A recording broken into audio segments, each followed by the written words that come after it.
તો બપોરે 1 વાગ્યા સુધી અમદાવાદીઓ સાવધાન। બપોરે 1 વાગ્યા સુધી 8 જિલ્લા ખૂબ જ સાવધાન, કારણ કે અમદાવાદ સહિત 8 જિલ્લામાં રેડ એલર્ટ આપવામાં આવ્યું છે। બપોરે 1 વાગ્યા સુધી 8 જિલ્લામાં અત્યંત ભારે વરસાદ થઈ શકે છે। 20 જિલ્લામાં યલો એલર્ટ જાહેર કરવામાં આવ્યું છે। તો બપોરે 1 વાગ્યા સુધી લગભગ 8 જેટલા જિલ્લાઓ છે જેમને રેડ એલર્ટ આપવામાં આવ્યું છે, જેમાં અમદાવાદનો પણ સમાવેશ થાય છે। અમદાવાદમાં પણ મોડી રાતથી જે વરસાદ છે તે પણ વરસી રહ્યો છે। અમદાવાદના દાણી લીમડામાં પાણી ભરાઈ ગયા છે। ધોધમાર વરસાદથી રોડ પર પાણી જ પાણી થઈ ગયા છે। ઘૂંટણસમાં પાણી ભરાતા વાહન ચાલકો અટવાયા હોય તેવા દ્રશ્યો પણ જોવા મળ્યા। ટીવી સ્ક્રીન પર આપ જોઈ રહ્યા છો જે દ્રશ્યો તે છે અમદાવાદના દાણી લીમડા વિસ્તારના। બીઆરટીએસ રૂટ છે તે પણ પાણીમાં ગરકાવ થયેલો જોવા મળી રહ્યો છે। સાથે જ અવરજવર કરતા લોકો છે, વાહન ચાલકો છે, તેમને પણ હાલાકી પડી રહી છે।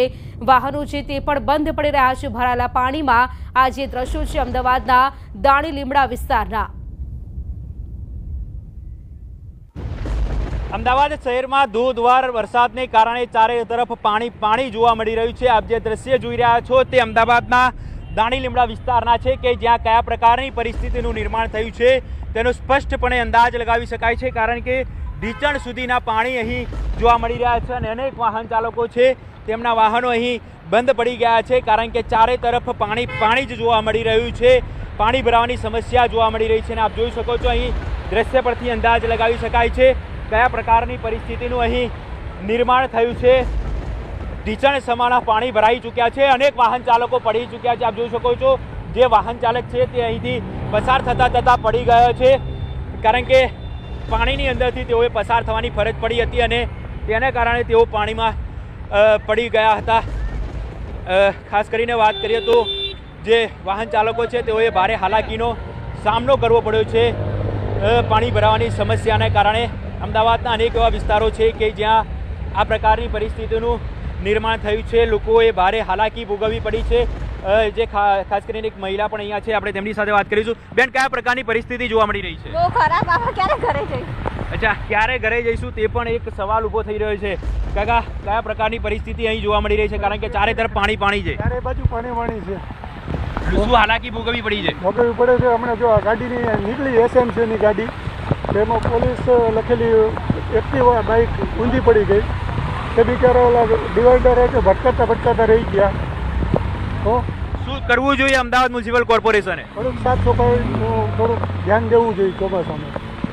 તો ખાસ કરીને ધ્યાન દેવું જોઈએ અમદાવાદ મ્યુનિસિપલ કોર્પોરેશનના અધિકારીઓ દ્વારા।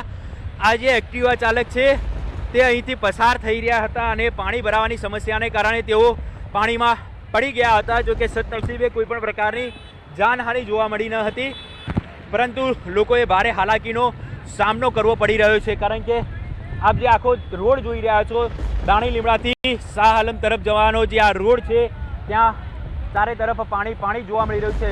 લગભગ આખું બાઇક છે તે પાણીની અંદર ગરકાવ થયેલું જોવા મળી રહ્યું છે। આપ જોઈ શકો છો લોકોની જે ઘરવખરી છે તે પણ ખાસ પલળી ગઈ છે અને લોકો અહીં ભારે મુસીબતમાંથી પસાર થઈ રહ્યા છે। તેમ છતાં તંત્રના અધિકારીઓને આ પરિસ્થિતિનું ભાન ક્યારે થશે તે એક સૌથી મોટો સવાલ છે। આપણી સાથે એક સ્થાનિક છે, આપણે તેમની સાથે વાત કરીશું। કયા પ્રકારની પરિસ્થિતિ અહીં જોવા મળી રહી છે? सर यहाँ पर हर साल का ही प्रॉब्लम है। प्रशासन है यहाँ पर, जो म्यूनसिपाल्टी वाले अभी हाल ही के अंदर यहाँ पर रोड का काम चालू हुआ है। गटर के अंदर बराबर काम किया हुआ नहीं है और यहाँ पर हमारी दुकान भी है। यहाँ पर अभी मैं चेक करने आया हूँ, कभी भी यहाँ पर दुकान पर पानी भराता नहीं है। अभी ये परिस्थिति में चेक करने आया हूँ कि पानी भरा है कि नहीं भराया, इसके हिसाब से मैं यहाँ पर चेक करने आया हूँ। मैं દર વર્ષે આ જ પ્રકારની પરિસ્થિતિ आज प्रकारની સ્થિતિ રહે છે ને ગઈ વર્ષ કરતાં આજે પરિસ્થિતિ બહુ ખરાબ છે અત્યારે। ગઈ વખત કરતાં આ વખતે પરિસ્થિતિ ખરાબ છે। પ્રી મોન્સૂન એક્શન પ્લાન હેઠળ કરોડો રૂપિયા ખર્ચવામાં આવે છે, પરંતુ આ પૈસા ક્યાં જાય છે તે એક સૌથી મોટો સવાલ છે। જ્યારે પણ વરસાદ વરસે ત્યારે અહીં આ જ પ્રકારની પરિસ્થિતિ જોવા મળતી હોય છે। બુઢાભાઈ, શું કહેશો? અહીંયા જ્યારે પણ વરસાદ વરસે ત્યારે આ જ પરિસ્થિતિનું નિર્માણ થાય છે? સિઝનમાં 4 વાર, પૂરા વર્ષની સિઝનમાં 4 વાર અહીંયા આનાથી વધારે પાણી ભરાય છે। આ તો કારો છે, બસો બંધ થઈ જાય છે। આવું ખતરનાક પાણી અહીંયા ભરાય છે। કોર્પોરેશનના અધિકારીઓને જાણ કરી છે? બાજુમાં છે મસ્તર, બાકી સાહેબ ટાઈમ પર કોઈ નથી આવતો। ટાઈમ પર કોઈ નથી આવતો। શું કાર્યવાહી થવી જોઈએ? થવી જોઈએ સાહેબ। જો તમે અહીંયા જો ગટર ઉભરાય છે ત્યાં નાકા પર જ છે ગટર, આ રહી જો આ ગટર જો આ મેન ચેમ્બર છે અહીંયા. આ ચેમ્બર ડાયરેક્ટ કનેક્ટ છે સાબરમતી નદીથી.